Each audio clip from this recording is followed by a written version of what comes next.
सुप्रभात बच्चों। आइए आज हम कक्षा 8 का चतुर्थ पाठ पढ़ेंगे। नीति श्लोका। नीति श्लोका का अर्थ होता है अच्छे काम करना, अच्छे वचनों को सीखना। नीति श्लोकेषु नीति भवति जीवन विषये, समाज विषये, राष्ट्र विषये, धर्म वैराग्य संस्कार, परोपकार आदि विषये प्रामाणिकं सुचित्तम वैज्ञानिक च चित्तम नीति श्लोकेषु लाभ्यते। इसका अर्थ होता है नीति श्लोक अच्छे वचनों को सीखना, जो जीवन के बारे में, समाज के बारे में, राष्ट्र, धर्म और हमारे संस्कार के साथ साथ परोपकार, दूसरों के लिए कुछ करना, ऐसे वचनों को प्रमाणित किया है, सुनिश्चित किया है वैज्ञानिकों ने चिंतन करके नीति श्लोक के माध्यम से। संस्कृति नीतिम आश्रित श्लोक रचनाकार शतरत्नाकार रचनाचा परंपरा अति प्राचीन विद्यते। नीति श्लोक क्या है? आज से नहीं, पुराने समय से ही ऋषि मुनियों द्वारा लिखे गए हैं और ये क्या है? अति प्राचीन है, परंपरा के अनुसार बहुत ही पुराने हैं। वस्तुतः अल्पे शब्दों महनीय भावनावाम उदात्त विचाराणां श्रेष्ठ विषयाणां च महत्वपूर्ण विवरण नीति श्लोकेषु लभ्यते। वस्तुतः इन्होंने क्या किया? अल्प शब्दों, कम शब्दों में अच्छी भावनाओं को क्या किया है? श्रेष्ठ विषय बना के, एक महत्वपूर्ण माध्यम बना के उसके द्वारा बताए गए हैं, शब्द बताए गए हैं, विचारों को व्यक्त किया है। किसके माध्यम से? नीति श्लोक के माध्यम से। आपका फर्स्ट नंबर का श्लोक है अर्थगमो नित्यमारोगिता चा प्रिय चा भार्या प्रियवादिनी चा ववस्यस्य पुत्रो अर्थकारी चा विद्या षड् जीवलोकस्य सुखानि राजन। इसका अर्थ होता है हे राजन, नित्य धन का आगमन, निरोगिता, प्रिय बोलने वाली और प्रिय पत्नी, आज्ञाकारी पुत्र, धन देने वाली विद्या, ये 6 क्या हैं? जीवन लोक के सुख हैं। अब है आपका दूसरा श्लोक अयुक्तम स्वावामिनो युक्तम युक्तम नीचस्य दूषणम अमृतम राहवे मृत्यु विषम शंकर आभूषणम।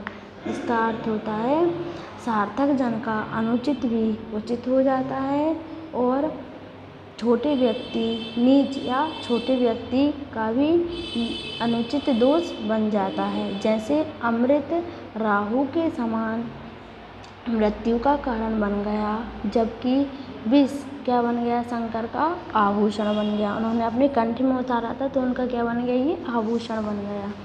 अब है आपका थर्ड नंबर का श्लोक अमृतम चैव मृत्युश्चद्वयं दोहे प्रतिष्ठाताम मृत्यु मां जापते मोहात सत्येन बद्धते अमृतम। इसका अर्थ होता है अमृत तत्व और मृत्यु दोनों क्या हैं? शरीर में प्रतिष्ठित हैं, शरीर में स्थापित हैं। अमृत और मृत्यु दोनों क्या हैं? शरीर में प्रतिष्ठित हैं। मोह के कारण मनुष्य क्या करता है? मृत्यु को प्राप्त करता है। मोह के कारण मनुष्य मृत्यु को प्राप्त करता है और सत्य से अमृत तत्व को सत्य न पादते अमृतम। इसका अर्थ होता है सत्य से अमर तत्व को प्राप्त होते हैं। अब है आपका फोर्थ नंबर का श्लोक आपत्तेषु मित्रं जनीयाद युद्धे शूरं धनेषु निश्चं भार्या क्षीणेषु विपत्तेषु वैन्येषु च बांधवान। इसका अर्थ होता है आपत्तियों में मित्र को जानना चाहिए। आपत्तिषु मित्रं जनीयाद, इसका अर्थ होता है आपत्ति में मित्र को जानना चाहिए। युद्धे शूरं धनेषु निश्चं, युद्ध में वीर को जानना चाहिए। युद्ध जब होता है तो उसमें वीर को समझना चाहिए कि ये कितना योद्धा है। धन में पवित्रता आनी चाहिए। धन में क्या आनी चाहिए? पवित्रता आनी चाहिए। धन के नष्ट हो जाने पर, जब व्यक्ति के पास धन नहीं बचता, धन खत्म हो जाता है, तो किसको जानना चाहिए? पत्नी को जानना चाहिए कि पत्नी उसका साथ देती है या नहीं देती है। भार्या क्षीणेषु विपत्ति, भार्या मीन्स होता है पत्नी।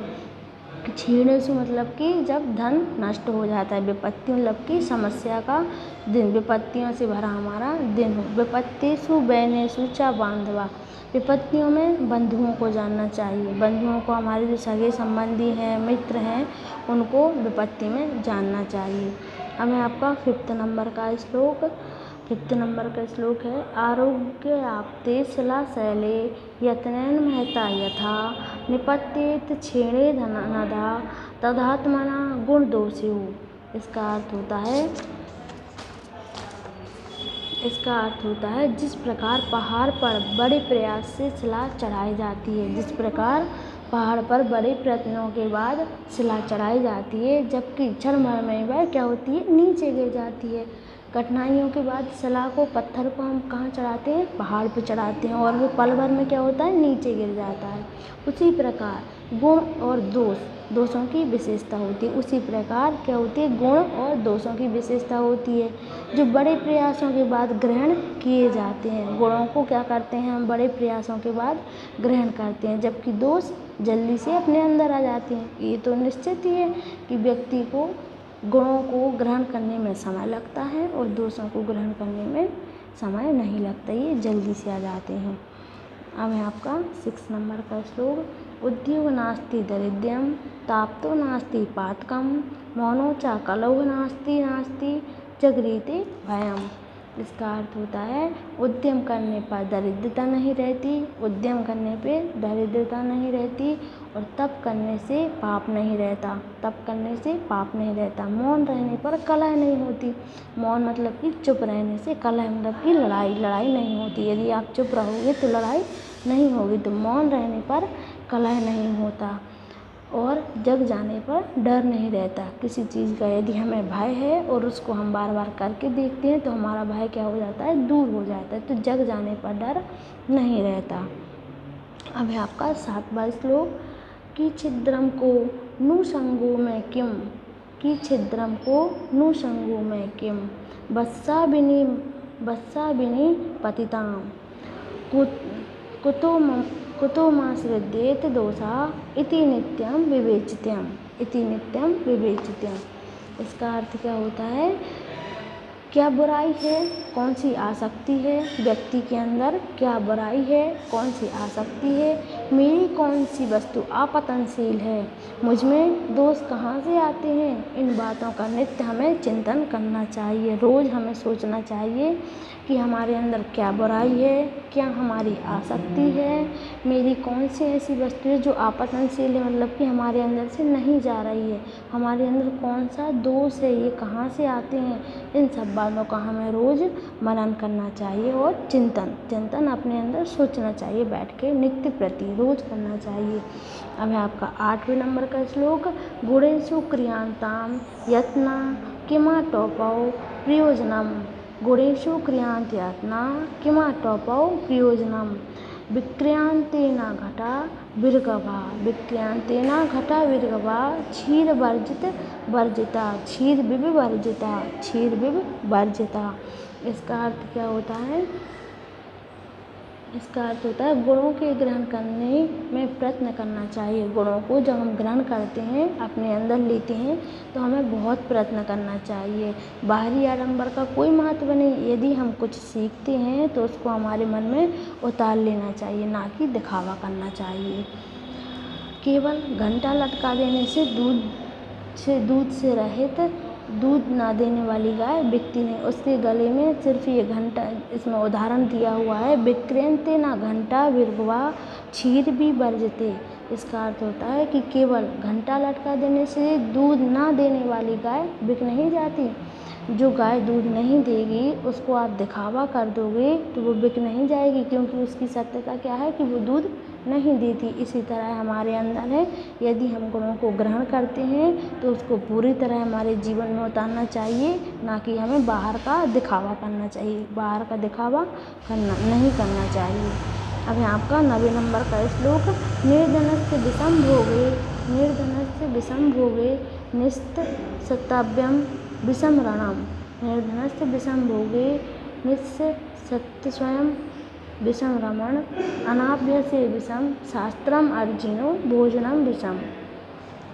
इसका अर्थ होता है निर्धन के लिए विषय भोग विष बन जाता है। निर्धन के लिए विषय भोग क्या बन जाता है? विष बन जाता है।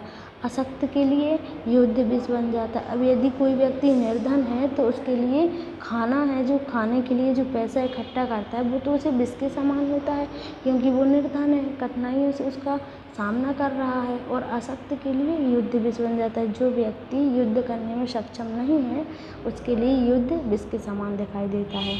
अभ्यास न होने पर शास्त्र विष बन जाता है। यदि हमारा अभ्यास नहीं होगा, यदि हमारे अंदर पढ़ाई नहीं होगी तो हमें जो शास्त्र हैं हमारे बुक हैं, जिसमें उदाहरण शास्त्रों का दिया है, बुक है हमारी, ये हमें विष के समान लगेगी।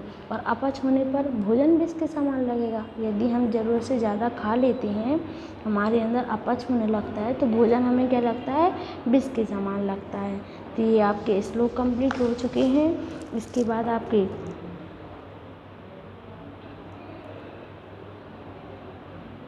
बाद आपके क्वेश्चन आंसर हैं। प्रश्न उत्तर एक पदन आप सभी जानते हैं, पिछली कक्षाओं में आपने अध्ययन भी किया है कि एक पदन का मतलब होता है प्रश्न का उत्तर आपको एक ही पद में देना है। एक पदन उत्तरम लिखत, तो आपको एक ही पद में उत्तर देना है। तो आपका प्रश्न है फर्स्ट नंबर का, भार्या कीदृशी भवेत्, है ना। भार्या कैसी होनी चाहिए, प्रिय वादिनी, प्रिय बोलने वाली होना चाहिए। तो इसका आंसर होगा प्रिय वादिनी। क्या होगा इसका आंसर, प्रिय वादिनी। अब है आपका ख नंबर का प्रश्न। ख नंबर का प्रश्न है आपका, विद्या कीदृशी भवेत्, तो विद्या कैसी होनी चाहिए, विद्या कीदृशी भवेत्, विद्या कैसी होनी चाहिए, अर्थकारी, ना, अर्थकारी होनी चाहिए विद्या। ग नंबर का, युक्तम निश्चित से किम भवति, नीच का युक्त क्या होता है, तो दूषणम। इसका आंसर आ जाएगा आपका दूषणम।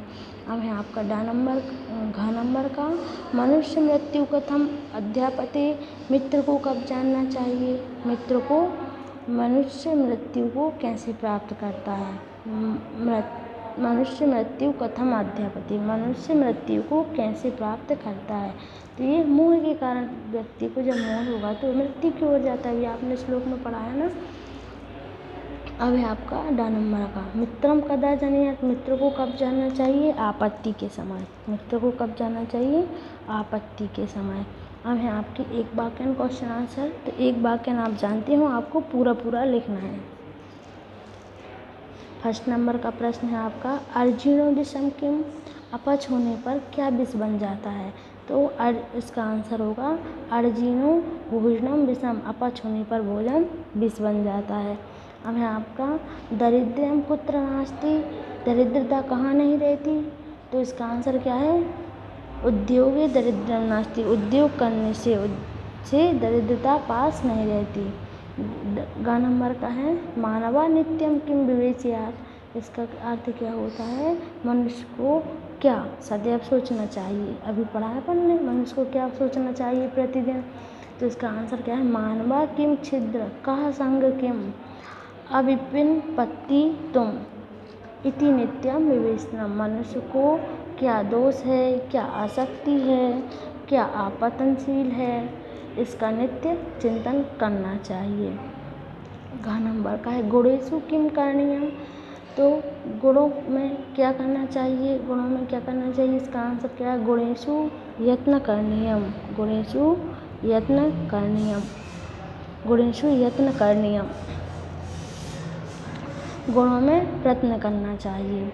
अब है अनभ्यासे किम विषम, अभ्यास के अभाव में क्या विष होता है, तो इसका आंसर होगा अनभ्यासे शास्त्रम विषम, यदि हमें अभ्यास नहीं होगा तो शास्त्र हमें क्या होंगे, विष के समान दिखाई देंगे। अब है आपकी श्लोकों को पढ़िए और यथा योगम योजयात्, जोड़ियों को मिलाइए, श्लोकों को पढ़िए और उनकी जोड़ियों को मिलाइए। फर्स्ट नंबर का है, मृत्यु म जाप्ते मोहात्, इसमें आएगा सत्येन न जाप्ते मृत्याम, गुणेषु क्रियांता यत्ना, इसमें आएगा किमा टॉपौ प्रयोजनम, अनभ्यासे विषम शास्त्रम, तो अर्जुनो भोजनम विषम। अब है अमृतम राहवे मृत्यु, तो इसका होगा विषम शंकर भूषणम। उद्योगे नास्ति दरिद्रम, इसका होगा जाप्ते नास्ति पातकम। अब है आपकी आम नाम शुद्ध वाक्यानाम समक्ष, आम अशुद्ध वाक्यानाम समक्ष ना इति लिखत, तो आपको जो शुद्ध वाक्य है उसके सामने आ लिखना है और जो अशुद्ध है उसके सामने आपको ना लिखना है। आम का मतलब होता है हाँ, ना का मतलब होता है नहीं। तो नित्यम अर्थगमा आरोगिता च इति द्वयं भवेत्, तो इसका क्या होगा, आम होगा। अमृतम विषम द्वयं दोहे प्रतिष्ठम, इसका भी आम होगा। उद्योगे दरिद्रम अस्ति, इसका ना होगा। व्ययनेषु बांधवा जनियात, इसका आम होगा। सत्यमेन अमृतम अमृतम अध्यापते, इसका आम होगा।